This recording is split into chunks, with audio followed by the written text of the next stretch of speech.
Seja muito bem-vinda, seja muito bem-vindo ao meu podcast Caminhos de Cura, lições de um cirurgião oncológico e robótico para mulheres no combate ao câncer. Eu sou o Dr. Alex Bruno, eu sou cirurgião robótico em câncer, formado pelo Instituto Nacional de Câncer, e eu faço cirurgias para recuperar meus pacientes, para curar e controlar o câncer, mas acima de tudo, o que eu opero é gente. E o que eu gosto mesmo, de verdade, é ajudar as minhas pacientes a enfrentarem o câncer de uma maneira melhor e recuperarem a sua vida de uma forma melhor. Além de prevenção do câncer, aqui eu também vou falar sobre tratamento e as atitudes e conhecimentos para vivenciar de uma forma melhor esse desafio. Então vamos juntos trilhar um caminho de esperança e de cura. Sejam muito bem-vindas. Sejam muito bem-vindos a esta live. A live então está recheada de várias reflexões, de várias sacadas, de vários ensinamentos sobre o tratamento do câncer, sobre o enfrentamento do câncer, e com certeza serve para alguém que teve ou tem um diagnóstico de câncer, e serve também para aquelas pessoas que têm parentes, que têm alguém na família, né, um amigo que está cuidando do câncer, e os conhecimentos, as lições que eu vou passar aqui, né, que é o tema da live de hoje. Então sejam bem-vindos. Meu nome é Alex Bruno, eu sou cirurgião oncológico, sou cirurgião robótico. A minha formação foi no Instituto Nacional de Câncer. Eu fiz 2 anos de cirurgia geral na Santa Casa de Belo Horizonte, 3 anos de cirurgia oncológica no INCA. A primeira vez que eu fui no INCA, que eu pisei no Instituto Nacional de Câncer, no Rio de Janeiro, a instituição berço da oncologia no Brasil, da cirurgia oncológica, foi em 2008. De lá para cá são 16 anos. E desde a primeira vez que eu pisei lá, eu entendi que ali tinha muita coisa para eu aprender. E tudo que eu aprendi lá, que quando eu cheguei lá em 2008, eu não sabia muito sobre o câncer, hoje eu sei, eu trago aqui hoje muitas dessas lições para essa live, que vai com certeza te ajudar a entender o tratamento do câncer, vai te ajudar a enfrentar esse desafio de uma maneira melhor, ou mesmo se você tem um parente ou amigo que está enfrentando esse desafio, vai também saber como lidar melhor com isso. Então todo mundo que está entrando aí, sejam bem-vindos, podem ficar à vontade de me mandar perguntas, eu vou ter o maior prazer em responder aqui na live em tempo real. Então sejam bem-vindos. E você que é mulher, você que está aí me ouvindo, você continua cuidando de você, né? Se porventura você não conseguiu fazer todos os exames que você precisa fazer de preventivo, de rastreamento do câncer de mama, como a mamografia, como a visita ao mastologista e ao ginecologista para examinar sua mama, não fica triste. Aproveita essa live para te lembrar que você pode agendar essa consulta para assim deixar isso tudo em dia, tá bom? Isso vai fazer muita diferença na sua vida, não tenho dúvida. Porque quando a gente se cuida, quando a gente previne, quando a gente diagnostica o câncer no começo, ele é mais fácil de tratar, tá bom? Então, nesse mês eu já fiz pelo menos 2 lives aí especiais, um falando dos sinais e sintomas do câncer e sobre prevenção do câncer na mulher.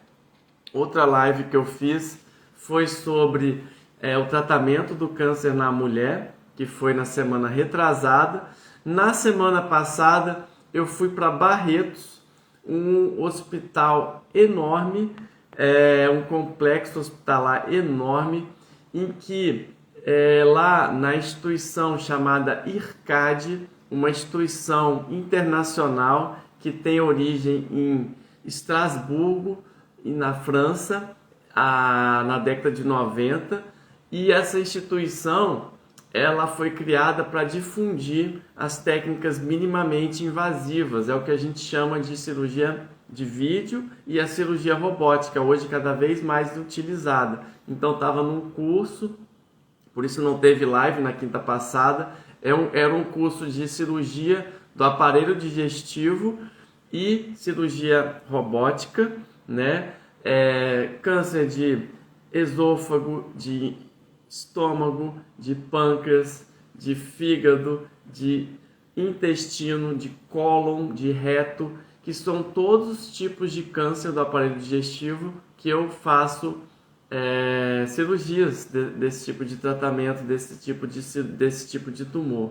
Então, além de cirurgião dessa região do aparelho digestivo, eu também faço cirurgias do aparelho ginecológico, e é uma grande missão que eu tenho aqui no meu consultório, sendo que 90% das pacientes que eu atendo aqui são mulheres, atendo homem também, mas a vida foi me levando para cuidar cada vez mais de mulheres, e eu trago aqui nos meus conteúdos, no meu Instagram, vários assuntos direcionados para a mulher. Tem o meu podcast Caminhos de Cura, lições do cirurgião oncológico e robótico para mulheres no combate ao câncer, que está disponível no Spotify e no YouTube, principalmente. Tem outras plataformas, mas que de maneira aí gratuita. São 60 episódios já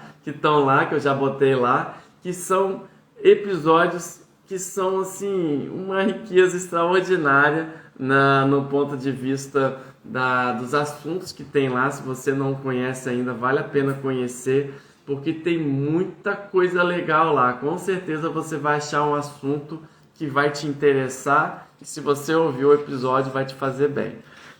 Então, na semana passada eu estava nesse curso, né? E é muito interessante ver a evolução da medicina, né? A medicina está evoluindo muito. A primeira vez que eu fui nesse curso, lá em Barretos, no IRCAD de Barretos, né, uma instituição internacional de treinamento de cirurgia minimamente invasiva, tem 10 anos que eu fui lá pela primeira vez. E hoje, 10 anos depois, já fui lá 3 vezes, lá em Barretos, né? E é sempre muito bom ver a evolução, sabe? Hoje, com a robótica, com a inteligência artificial sendo cada vez mais utilizado, tanto no diagnóstico quanto no tratamento do câncer. A personalização da medicina, com análises moleculares, análises genéticas de tumores, a ponto da gente fazer tratamentos mais direcionados, mais específicos, cirurgias mais modernas, menos agressivas para o corpo. Então, isso tudo é incrível. Também foi discutido cirurgias à distância, né? As fronteiras aí, as próximas fronteiras da cirurgia em si. E por que eu estou falando isso? Eu estou falando isso porque sempre quando a gente fala do futuro da medicina, sempre quando a gente fala de diagnóstico mais preciso, quando a gente fala de uma cirurgia mais bem realizada, de um tratamento multidisciplinar e direcionado para cada perfil de paciente, então a gente está falando de algo que gera mais esperança e algo que gera mais vida para a gente. E sempre quando a gente fala do futuro, é normal a gente sentir um pouco de desconforto, porque o futuro leva a gente a sair um pouco da nossa zona de conforto, né? Então eu, como médico, né, eu sou médico há 19 anos já, já atingi a maioridade da medicina. E se você que está me ouvindo aí já teve 18 anos, você vai concordar comigo que quando você chega aos 18 anos, você acha que você sabe muito, né? Que você já é adulto. Mas se você olhar para trás do tanto de coisa que você já aprendeu de lá para cá, desde os seus 18 anos, você pode dizer, e eu posso dizer, que eu tenho ainda muito o que aprender. Então, esse sentimento de que a gente precisa sempre estar aprendendo, isso vai ser essencial para a gente se modernizar, para a gente ser um médico cada vez melhor. E nessa semana, uma jornalista veio me pedir uma entrevista para falar desse desafio que é o estudante de medicina imerso nesse novo meio, né? Nesses novos currículos que estão surgindo, que estão aí agregando a medicina personalizada, a inteligência artificial no dia a dia, né? Eu não falo só do chat GPT, não. Eu falo de inteligência artificial criada mesmo para ajudar o médico a fazer um tratamento, para decidir, né?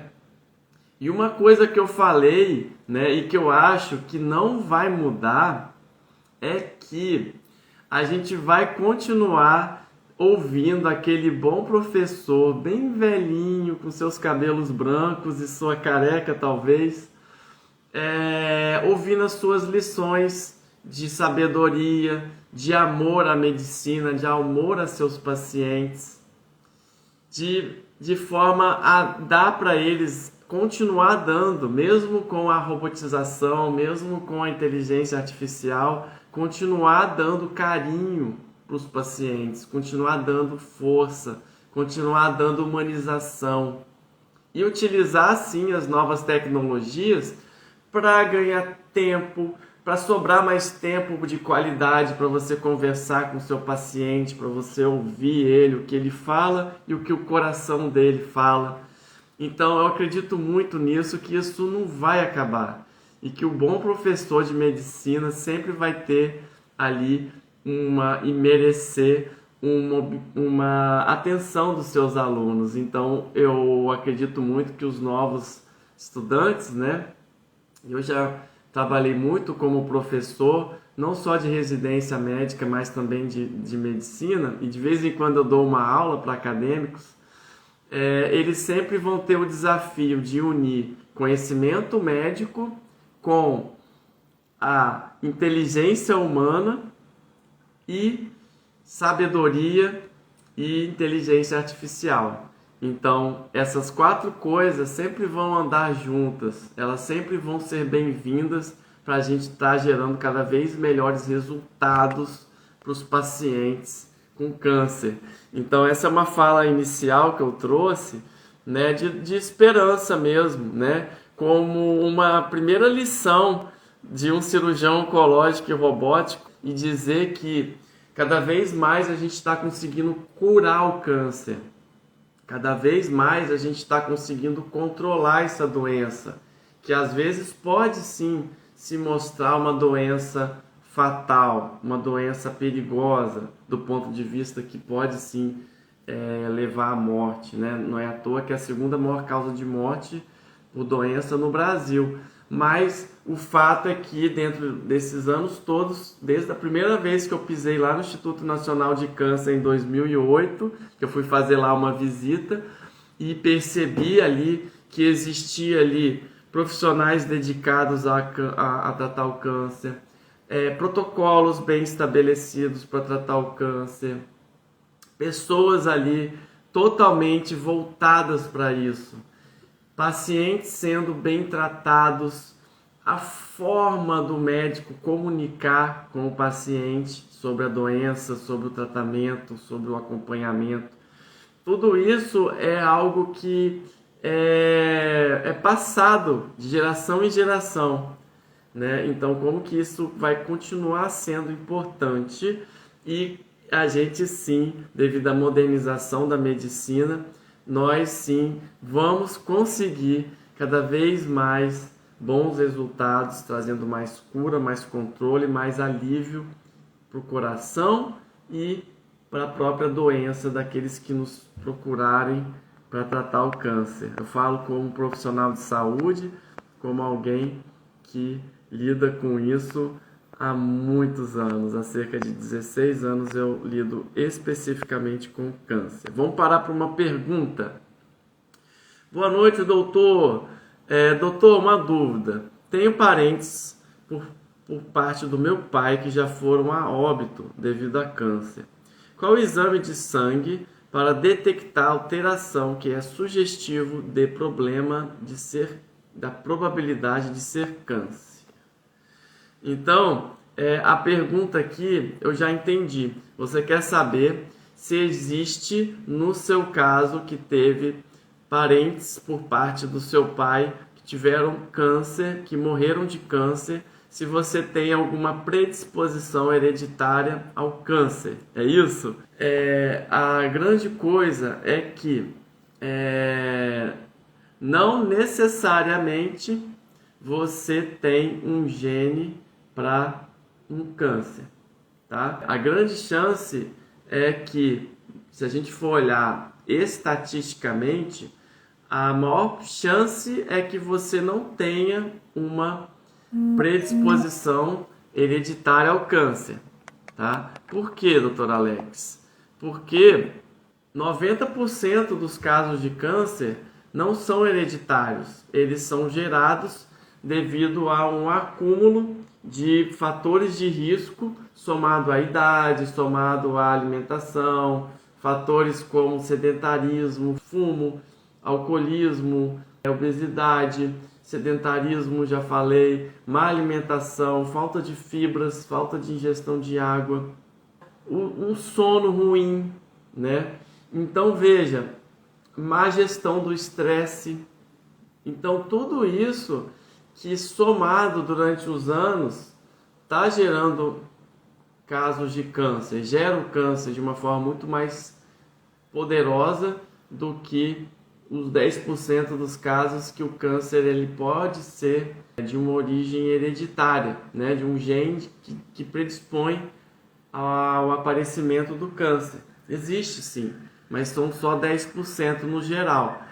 Essas pessoas também, elas podem adquirir bons hábitos, cuidar da saúde e também, assim, evitar o câncer. E para cada tipo de gene específico, existe ou pode existir uma cirurgia profilática, uma cirurgia em que é feita para retirar um órgão ali que tem a maior probabilidade de desenvolver o câncer a partir de uma idade, né, uma certa idade, e aí a gente evitar o câncer, né? A gente pode citar de exemplo aí o BRCA tipo 1, BRCA tipo 2, que é a síndrome hereditária de predisposição ao câncer de ovário e de mama, em que a mulher, terminando a sua prole, completando ali a sua idade ali em torno dos 40, 45 anos, ou dependendo também da vontade da mulher, até antes, fazer alguma cirurgia profilática, por exemplo, a cirurgia redutora de risco, que é a mastectomia bilateral. Ela é redutora de risco porque ela consegue reduzir até ou um pouco mais de 95% das vezes, mas não consegue prevenir 100%. E a retirada dos ovários também pode evitar ou diminuir bastante a chance de desenvolver um câncer de ovário nessa mulher que tem a síndrome hereditária de predisposição ao câncer de ovário, câncer de mama, que é a BRCA tipo 1 e tipo 2. Existem outras síndromes, mas o que eu quero falar é o seguinte: se a gente tem uma família que tem vários parentes que têm câncer e a gente pega um desses parentes que está vivo, que curou o câncer, ou que controlou o câncer, ou que diagnosticou o câncer, e existe ali uma suspeita de uma síndrome nessa família, a pessoa que a gente precisa fazer o teste é a pessoa, o indivíduo que teve câncer. Porque é a maior chance da gente descobrir o problema, o gene específico. É feito um teste, ou pela célula da boca ou célula do sangue, em que é feito um teste genético com vários genes de predisposição ao câncer, e aí a gente pega e pode descobrir um gene ali de predisposição ao câncer. Aí se a gente descobre, a gente pega e pesquisa somente esse gene no restante da família. Que nem sempre esse gene ele é necessariamente, ele vai passar para os outros membros da família. Né? Ele pode passar para 50%, para menos de 50% dos casos, por exemplo. Então, Sartorini, você que me perguntou, quanto à sua dúvida, vale a pena uma conversa com o seu médico, vale a pena, de repente, uma consulta com um oncogeneticista, para ele entender melhor, e também até às vezes para te tranquilizar, e também para você entender que se você fizer a sua parte em cuidar da sua boa alimentação, cuidar de um bom descanso, cuidar de uma movimentação adequada com exercício físico e cuidar do estresse do dia a dia, né?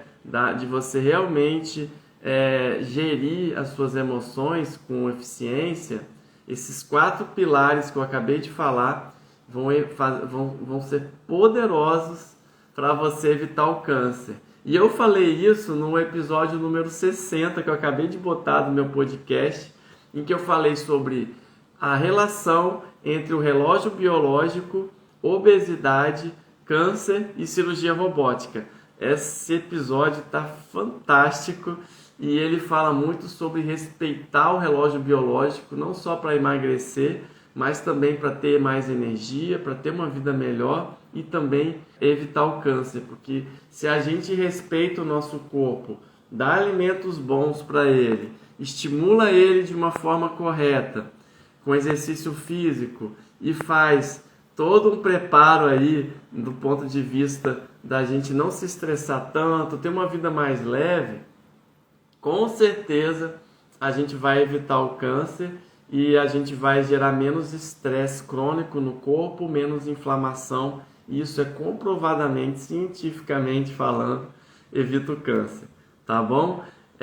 Minha tia faleceu há alguns anos de câncer de estômago. O meu irmão faleceu há 1 ano de câncer de abdômen total, estava tudo tomado. Durou 3 meses quando descobriu. Só meus sentimentos aqui para você, né? Que eu sei que não é fácil, não só por ter tratado vários pacientes, e sim, alguns pacientes meus foram a óbito, né? Faleceram pelo câncer. Graças a Deus não é a maioria, então essa fala que sai de mim, que o câncer é possível de curar e controlar, ela é verdadeira, senão não estaria aqui. Mas sim, nos casos em que a gente não consegue controlar, para o ser humano que não consegue controlar, a gente sim vai esperar em Deus, né? E vai confortar em Deus na nossa fé. Mas eu quero dizer outra coisa também. Quando a gente está diante de um paciente que a gente vê que a gente não vai conseguir controlar o câncer e ele começa a piorar, é nesse momento que a nossa função de médico tem que crescer. É nesse momento que a função do médico em unir, como eu falei no início da live, sabedoria, conhecimento médico, inteligência humana e agora no futuro inteligência artificial ou mesmo robótica, é isso que vai crescer e ajudar, porque a gente vai dar amor para o paciente ainda mais, a gente vai dar amor para a família ainda mais, e isso certamente, e eu falo por experiência própria, também é uma lição que eu tive na minha vida como cirurgião oncológico e robótico, que quando a gente não consegue controlar o câncer, por algum motivo, que talvez Deus sabe o motivo, a gente vai crescer como ser humano, a gente vai crescer o nosso amor, a gente vai crescer a nossa vontade de ajudar essa pessoa, o máximo que a gente conseguir, o tempo de Deus. É nisso que eu acredito, tá? Então, Leide, você que perguntou, Nesse caso aí também, né, existe sim um câncer de estômago hereditário, mas é raridade, né? Mas existe. E é possível até de ser prevenido, porque a pessoa que descobre um gene de predisposição ao câncer gástrico pode, por exemplo, fazer uma cirurgia profilática, que é a gastrectomia total. Pode fazer por robótica, isso é uma coisa que é real, né? Mas não são todos os casos. Vale a pena sim uma conversa com um oncogeneticista, e se isso está te incomodando, você está preocupado, vale a pena fazer mesmo um teste, né? Não custa nada. Hoje a medicina modernizou muito, gente. Então a gente precisa aproveitar isso para o nosso favor. Não é ficar com medo, ai meu Deus, estou vendo muito câncer. Não, é fazer a nossa parte mesmo, né? Tem uma frase que fala assim: pequenas dobradiças movem grandes portas. Quer dizer isso, doutor Alex? Que às vezes a gente está numa situação que a gente tem um obstáculo ali, né? A gente tem um muro na nossa frente, e se a gente fica focando ali só no muro, no problema, né, que está ali na nossa frente, a gente não enxerga a porta que está ali do nosso lado. E a porta, às vezes, é ter uma vida mais saudável, é você, sim, fazer o que precisa ser feito para viver melhor, é mesmo você ir no médico, né?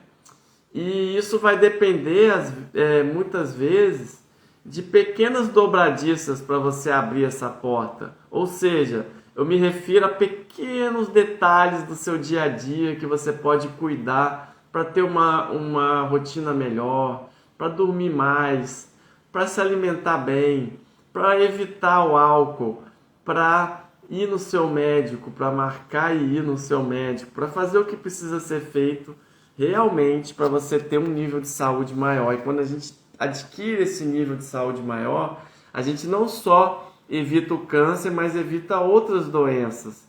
Não só doenças cardiovasculares, mas neurodegenerativas. A gente vive melhor, vive mais e vive com mais saúde e mais felicidade. Quem é que não quer isso, não é?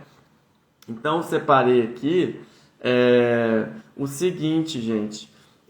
As lições que eu tive, então, né, partindo do ponto da prevenção do câncer, é isso. É a gente fazer a nossa parte. E que lembra a gente dos cuidados com a mulher, não só para o câncer de mama, mas para todos os tipos de câncer, tá? Então, a gente tem mesmo que cuidar. O que me confortou, que a Leite está falando, o que me confortou foi que não sentiu dor ao morrer, dormiu e se foi. Pedi a Deus para ele não deixar meu irmão sentir dor, e ele nem sofreu. Deus foi muito bom com ele. É isso, Leite, é isso. Deus é bom o tempo todo, ele é bom o tempo todo, e a gente pode confiar nisso, tá? Então, falando aqui, né, da detecção do câncer, né, se a gente for ver, né, alguém que passa por um problema do câncer, ele vai passar pela detecção do câncer, pelo diagnóstico, pelo estadiamento, pelo tratamento em si, pela reabilitação e pelo acompanhamento. Então, esse paciente que teve esse diagnóstico de câncer vai passar por esses 6 passos aqui. Então, falando da detecção, e aqui vem mais uma lição de um cirurgião oncológico, é que a gente não pode demorar a procurar o médico. A gente não pode, sentindo alguma coisa, ou mesmo você que já tratou o câncer e está sentindo algo diferente no seu corpo, você precisa procurar o médico. As pessoas são especialistas em tentar achar uma saída para qualquer coisa. O ser humano, ele acha saída, ou ele quer achar uma saída para qualquer coisa, a qualquer custo. Nem sempre é a melhor saída. Então, algumas vezes, aqueles pacientes, aquelas pessoas que estão sentindo coisas, alguns sintomas, não procuram um médico no tempo certo. demora às vezes 6 meses, 9 meses, um ano para procurar o médico. Então, uma lição que eu tive aqui na minha vida é que isso é prejudicial. Isso é prejudicial porque essa pessoa deixa de melhorar seu status de saúde. Nem sempre é câncer, então não é para ficar com medo, porque às vezes um sintoma que você está tendo, o médico vai te ajudar, vai te eliminar às vezes até uma preocupação e você seguir ali tranquilo. Opa, o médico disse que não era nada. Então veja, faz parte da gente também como ser humano, como pessoa, ter uma postura mais proativa para a nossa saúde, né? Então isso é uma coisa, um detalhe, mas que pode fazer toda a diferença, porque às vezes 6 meses, 9 meses, um ano, desde que surge o câncer e desde que ela procura o médico, é muito tempo, né? Isso pode ser diferencial no tratamento, tá bom?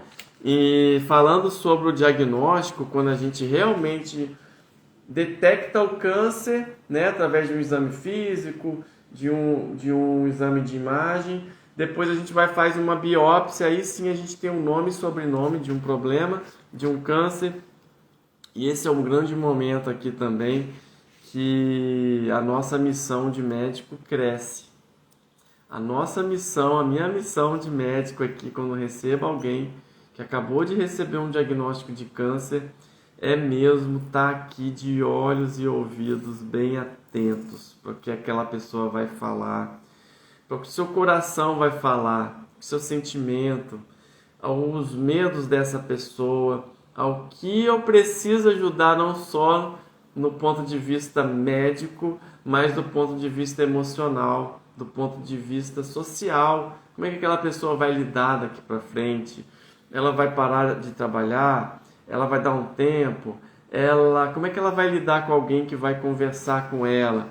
Então, o que eu vi aqui, né, e aqui é outra lição, é que mesmo aquelas pessoas que se sentiam solitárias durante a vida, ou mesmo que com muita força lutaram contra vários problemas na sua vida, separação, criação de filhos, criar o filho sozinho, sem tanto apoio, né? A mulher às vezes acontece com ela, né? Ou mesmo após um diagnóstico desse, existe mesmo um aumento da incidência de separação. São vários desafios que aparecem.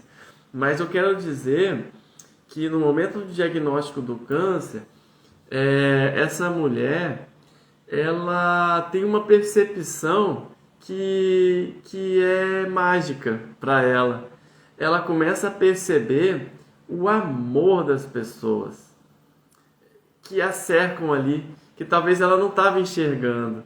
Então é alguém que vai ali conversar com ela, dar o apoio, é um amigo que nota que ela está sumida, ou é alguém da família que estava até mesmo brigado e que volta, que perdoa, né?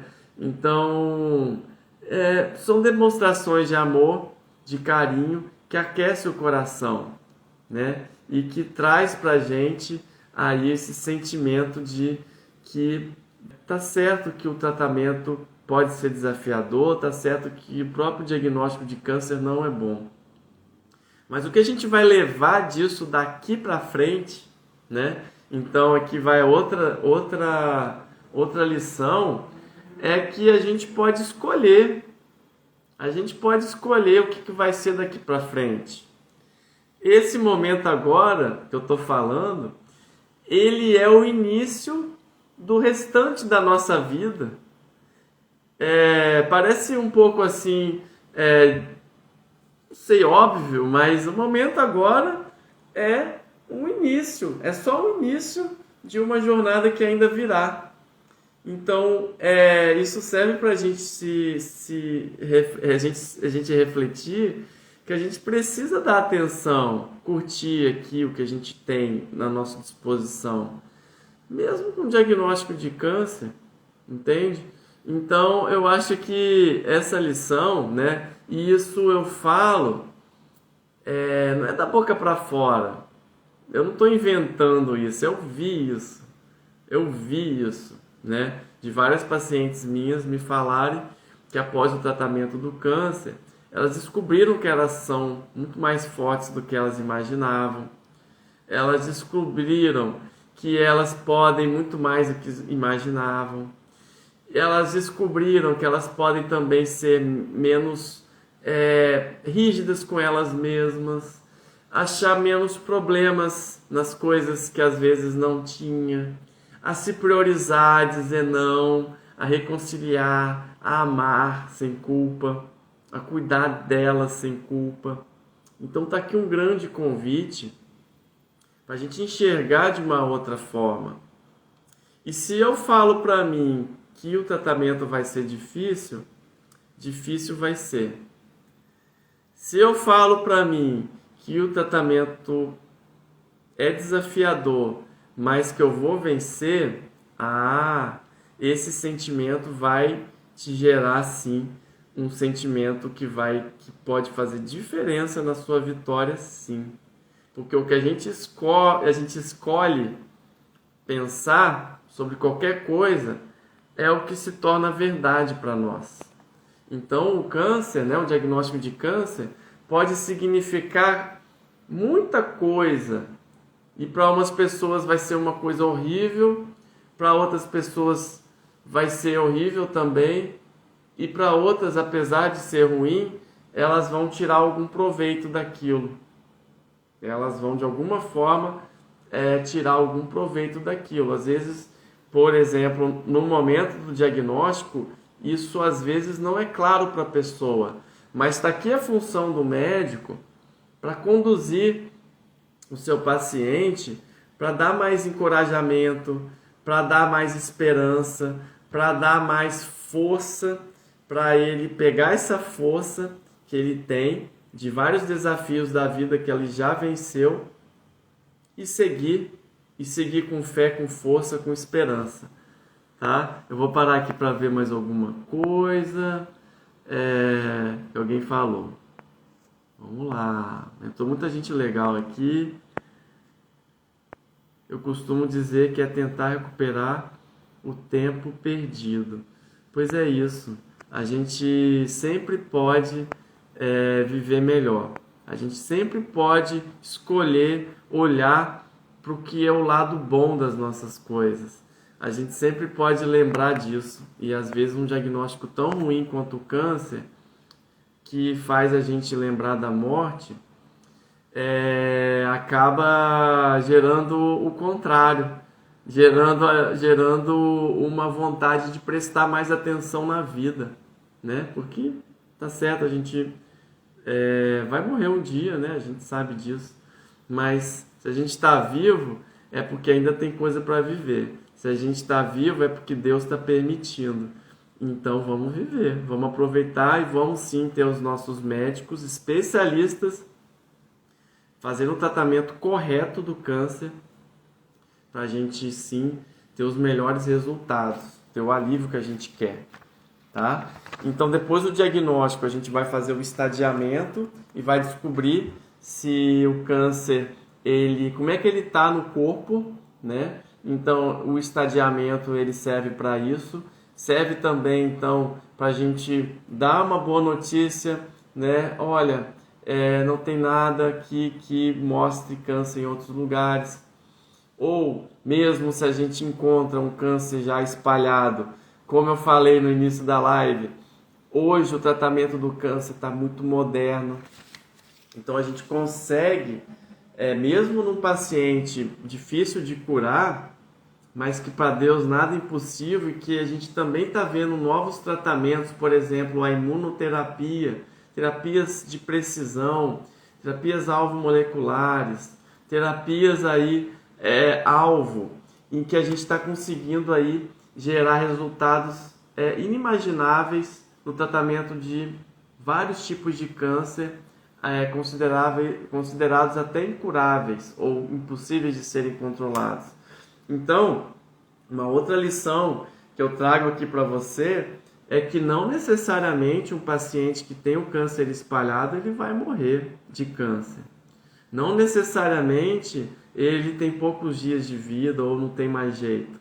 Tem jeito sim. Então vai ter caso que a gente vai até operar o paciente, a paciente com intenção de cura. Caramba, doutor Alex, é verdade? É verdade.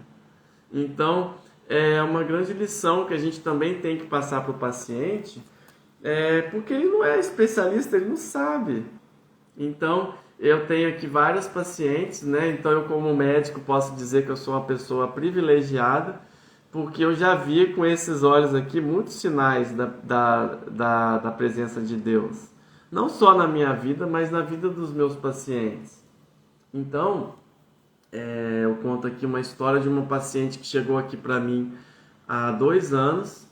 Ela tem 2 filhas médicas que vieram aqui com ela na consulta e ela com câncer espalhado de ovário. Então eu detectei ali que ali não era o caso de cirurgia naquele momento. Então outra lição que eu digo é que o tratamento do câncer ele tem um passo a passo direitinho.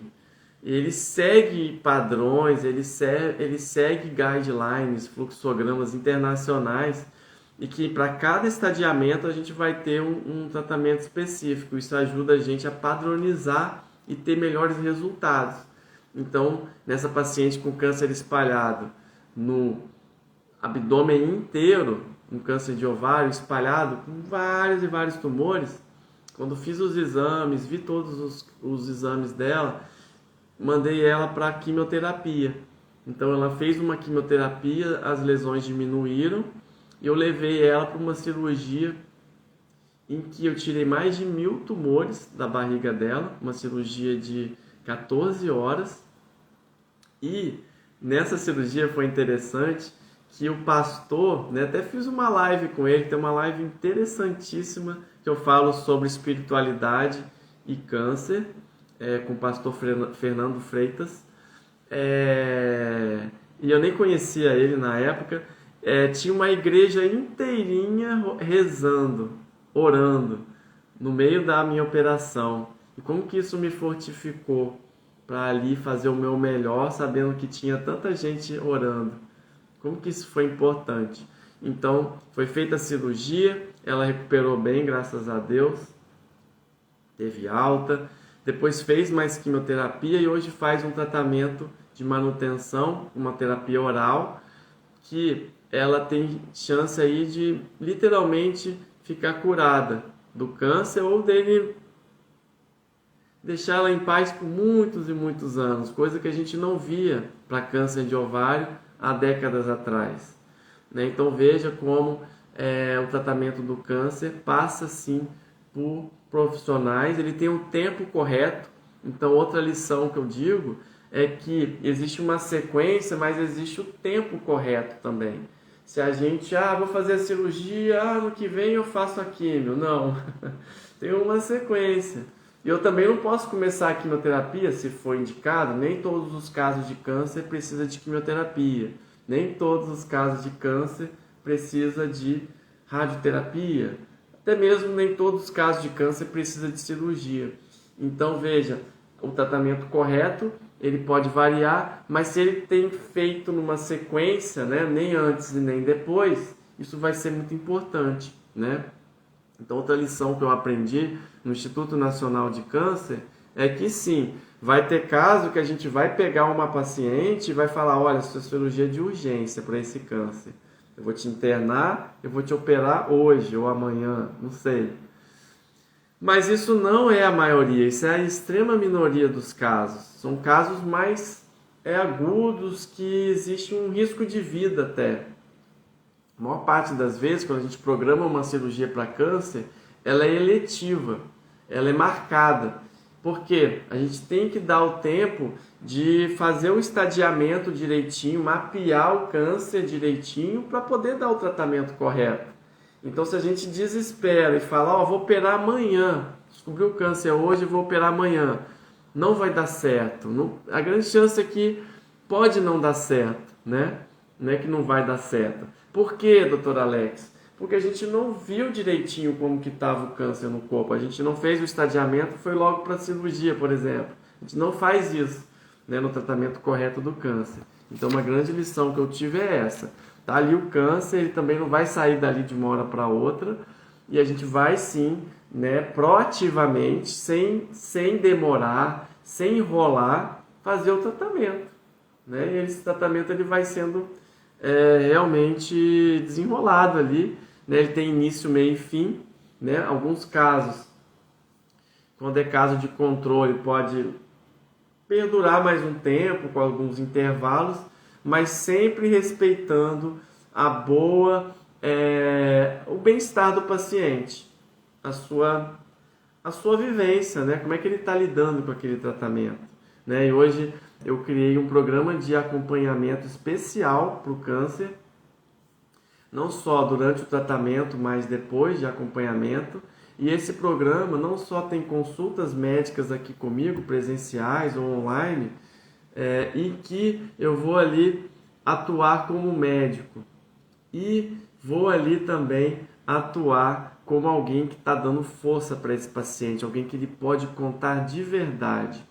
E eu faço com esse paciente, né, nesse programa anual que eu criei, tem mais de um ano que eu tenho esse programa, já atendi aí mais de 100 pacientes nesse programa, e dentro desse programa eu vou fazendo ali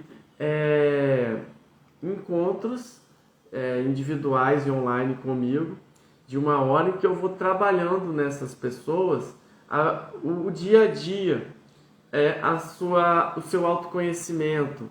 Eu vou trabalhando ali os seus medos, os seus receios, e vou preparando essa pessoa para uma reabilitação. Então, outra coisa que é uma lição que eu aprendi no Instituto Nacional de Câncer é que a reabilitação ela pode começar desde o momento do diagnóstico, porque essa paciente, às vezes, no momento do diagnóstico, já sente alguma coisa, já tem, se for uma doença do trato gastrointestinal, né, que eu faço cirurgias também, de esôfago, de estômago, às vezes esses pacientes, eles chegam mais desnutridos, a gente vai ter que começar o processo de reabilitação nutricional. E a reabilitação psicológica, ela começa já. Então a gente não vai esperar terminar o tratamento para ir, meu Deus, agora vamos correr atrás aqui do psicólogo, do psiquiatra, se for o caso, sei lá, do fisioterapeuta. Não, a gente sempre pode começar antes. E quando a gente faz isso, a gente tem melhores resultados na reabilitação dessa pessoa, na reintrodução no mercado de trabalho, na sua vida, nos seus hobbies, em tudo que essa pessoa ama fazer. É sobre isso a reabilitação. E, finalizando aqui o acompanhamento, né, uma outra lição que eu tenho para dar é que o acompanhamento precisa ser levado a sério. Esse acompanhamento, ele é muito comum as pessoas acharem, dura 5 anos, né, Alex? Doutor Alex? Não. Doutor Alex, depois de 5 anos é que eu vou me sentir curado, né? Nossa, daqui para lá, hein? Então, é uma grande reflexão que eu faço com meus pacientes em dizer que a cura do câncer, ela não é uma coisa estática assim, ou é esse copo com água. Não é. A cura do câncer é uma vontade de que seu corpo funcione em paz e em harmonia. É uma cura como um processo de cura. Por que, doutor Alex? Se a gente pensa assim, fica mais fácil.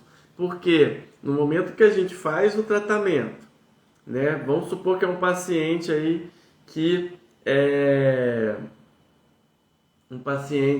faz um tratamento com uma chance de cura mesmo, de real, né? A gente só vai falar para o paciente, né? Outra lição, eu só vou falar para o paciente se ele tem chance de cura, se realmente ele tem chance de cura, né? O médico nunca pode alimentar falsas esperanças, nem deve, porque o que a gente cria aqui na consulta médica é uma relação de confiança, é um ambiente seguro, que o paciente pode compartilhar ali todos os seus medos, seus receios. Então veja como que a gente dar atenção para esse paciente, então vai ser importante para ele perceber que ele pode, no final do tratamento, já se sentir curado, se assim ele estiver sentindo. Se a gente for pensar no rio, né, falando aqui do processo de cura, a cura, ela não é o rio propriamente dito, ela é a água que está sendo renovada a cada momento com a sua vontade sendo renovada de estar curado, e a sua fé, né? E aí você vai remando nesse rio, e sim, doutor Alex, daí quando eu tiver 90 anos eu vou comemorar minha cura, 96 anos. Porque sim, se a gente pensa num paciente que foi curado de câncer, ele não vai morrer de câncer, né? O câncer vai sumir e ele não vai morrer. Mas se ele desde o início entende que ele pode se sentir no processo de cura, que ele pode aceitar ali, de ter a vontade de que seu corpo funcione em harmonia e ele faça as coisas que ele ama fazer, tá aí a cura. Tá no rio da cura. E se ele vai navegar nesse rio, ele vai chegar lá no mar da cura, que é o que ele quer. Mas já pode se sentir curado, né? Sim, ele vai ter que tomar cuidado ali nesse rio, ele vai ter que desviar de uma pedra ou de outra, ele pode mudar a rota se for preciso. Mas é assim. Mesmo a pessoa que tá ali, tem o câncer, que não pode ser curado, mas que está controlando o câncer. Então teve uma paciente minha que eu trato dela desde 2020, um câncer de ovário espalhado. Nesse caso dessa paciente, eu cheguei a operá-la 2 vezes e o câncer voltou, depois voltou de novo, e hoje ela não tem câncer em lugar nenhum no corpo. 5 anos depois, a primeira vez que eu operei ela foi na pandemia. Ela é uma senhora de 74 anos. E quando ela chegou para mim, caramba, que vai ser dessa paciente aqui? Então, uma grande lição que eu tive é que a gente pode sim ter esperança, a gente pode sim acreditar que Deus faz o impossível sim. Nós temos que fazer a nossa parte. Temos que fazer o tratamento correto, temos que tratar com seriedade e dar tudo de nós. Mas se a gente está dando tudo de nós, vamos esperar o melhor de Deus, sim. Então, o acompanhamento serve para isso. Caso o câncer volte, a gente está ali para tratar. Então, por isso que é importante, nos primeiros 2 anos, normalmente, a gente faz o acompanhamento. Depende do câncer, depende da gravidade, mas a cada 3, a cada 4 meses, né? Alguns casos de 6 em 6 meses já, nos primeiros 2 anos. Mas é comum da gente intensificar um pouquinho mais a consulta médica, alguns exames de acompanhamento do câncer nos primeiros 2 anos. Porque, estatisticamente, quando o câncer volta, ele normalmente volta, na maior parte das vezes, nesses primeiros 2 anos. Não quer dizer que vai voltar, mas quer dizer que, estatisticamente, nesses primeiros 2 anos, a gente pode sim ter mais cuidado, ter mais atenção.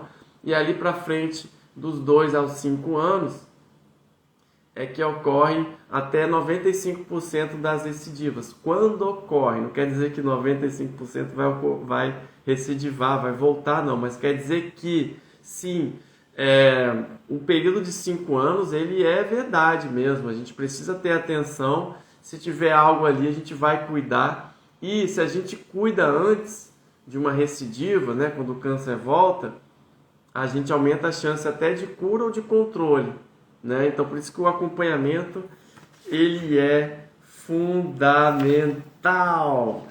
Então, gente, eu vou finalizar essa live com uma história fantástica.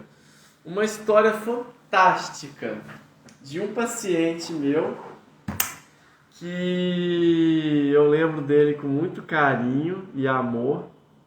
Eu cuidei dele, eu operei ele, recente até. Foi uma cirurgia ótima, ele recuperou, foi para casa. E um tempo depois o câncer dele voltou a crescer. Era um câncer de estômago já avançado na época que eu operei. Operei por um motivo paliativo.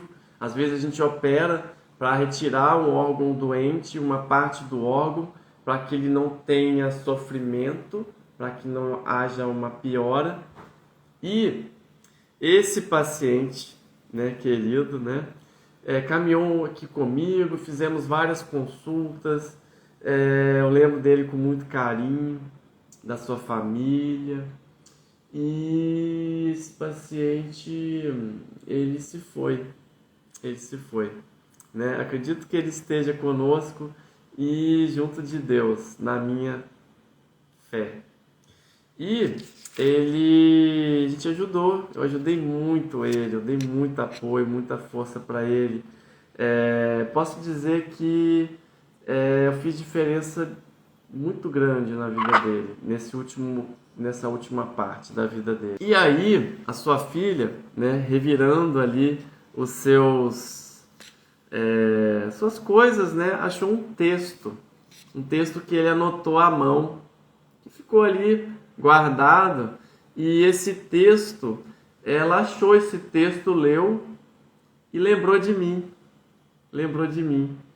Caramba, que texto bonito. E eu vou reproduzir aqui o texto, eu não tenho o texto inteiro, né? Mas eu vou reproduzir a história que conta o texto. E é uma história muito linda.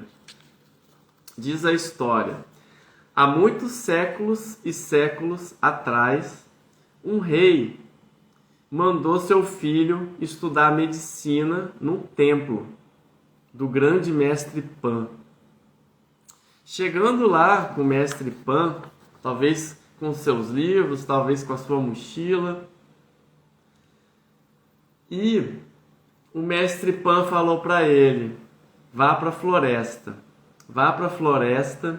e eu quero que você fique 1 ano ali morando na floresta e ouvindo cada som da floresta, e você vai trazer para mim uma lista de cada som da floresta. Foi lá o rapaz, né? E foi para a floresta. Ele não entendeu muito e foi lá para a floresta. Sentou lá na floresta e começou a anotar cada som. Ele ficou por 1 ano ali naquela floresta, morando ali, anotando cada som. E aí voltou, né? Esse estudante de medicina de séculos e séculos atrás para o seu mestre, né, no templo do mestre Pan. E aí quando ele chegou lá: mestre Pan, meu mestre, trouxe aqui uma lista para você de todos os sons que eu ouvi. Diga, meu filho.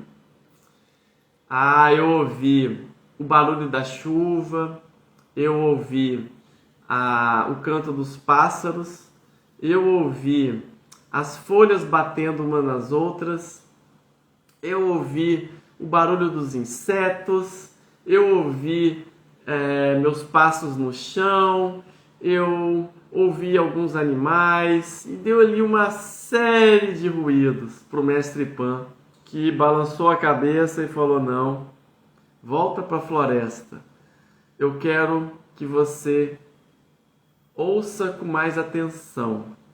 E aí o menino, né, que estava ali para aprender medicina, e o mestre Pan mandou ele para a floresta ficar 1 ano ouvindo, ficou intrigado, mas voltou. Ele fez o que o mestre Pan falou, né? E foi lá, ficou lá sentado, dia após dia na floresta. E chegou um momento que ele estava ali em paz, estava tranquilo, numa meditação. E aí ele começou a ouvir o inaudível. Ele começou a ouvir coisas impossíveis de serem ouvidas pelo ouvido humano. E aí ele ficou ali ouvindo. Ele ficou ali, falou: não, vou ficar mais um pouco. Eu acho que é isso. Eu tô achando que é isso. E ficou ali observando para se garantir que estava realmente cumprindo a missão do mestre Pan. É isso. Voltou. Mestre Pan, tô aqui. Eu sei. Eu consegui ouvir o inaudível. Eu consegui ouvir as flores se abrindo, o sol aquecendo a terra e as plantas bebendo o orvalho. E aí o mestre Pan falou: é isso, é isso. Então, a medicina é você ouvir além dos ouvidos. É você, além do coração que você ouve com, com isso aqui, né? Com o estetoscópio, a gente precisa ouvir o coração mais profundo dessas pessoas. A gente precisa realmente estar de olhos e ouvidos atentos nas suas expressões não verbais, nas entrelinhas, no que realmente aquele paciente está buscando ali a sua ajuda. Então, isso é a medicina. Então, fazendo esse paralelo também com a história que eu contei sobre a entrevista que eu dei, né, sobre inteligência artificial, modernização da medicina e sobre o estudante de medicina, o que isso tem a ver? A principal mensagem é que o estudante de medicina vai continuar ouvindo com muita atenção e precisa aquele bom professor velhinho, ainda de cabelos brancos, com as suas histórias de amor, de esperança e de cuidado, de sabedoria dos seus pacientes.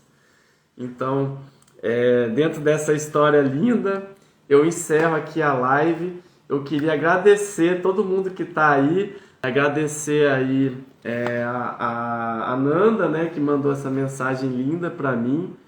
E quero dar aqui então meu testemunho, a lição que o que a gente precisa para realmente vencer o câncer é de amor, de mais amor. E vamos em frente. Conte comigo. Se você que está aí ouvindo precisa de alguma ajuda aqui do Dr. Alex, eu atendo aqui em Vitória, Espírito Santo. E sim, alguém que é de fora pode fazer por telemedicina, pode fazer aí uma visita para o Dr. Alex. Às vezes vem pessoas aqui operar comigo, até de fora do Brasil, mas que eu recebo com muito carinho e muita atenção. Juliana, eu que agradeço finalizar um dia com uma live como essa. Parabéns pelo seu trabalho. Obrigado, Juliana. Jacinta, que pudéssemos ter mais médicos com esse interesse em ajudar pacientes num momento tão difícil que é o diagnóstico de câncer. Parabéns. Obrigado, Jacinta. Amém. Amém. Obrigado. Obrigado, Laine. Obrigado pelo carinho de todo mundo. Deus envia Alex, Dr. Alex enviado de Deus. Obrigado, amém. Que assim seja, amém. Então, gente, olha, um grande beijo, um abraço. Semana que vem tem mais. Gratidão. Até mais. Fiquem com Deus.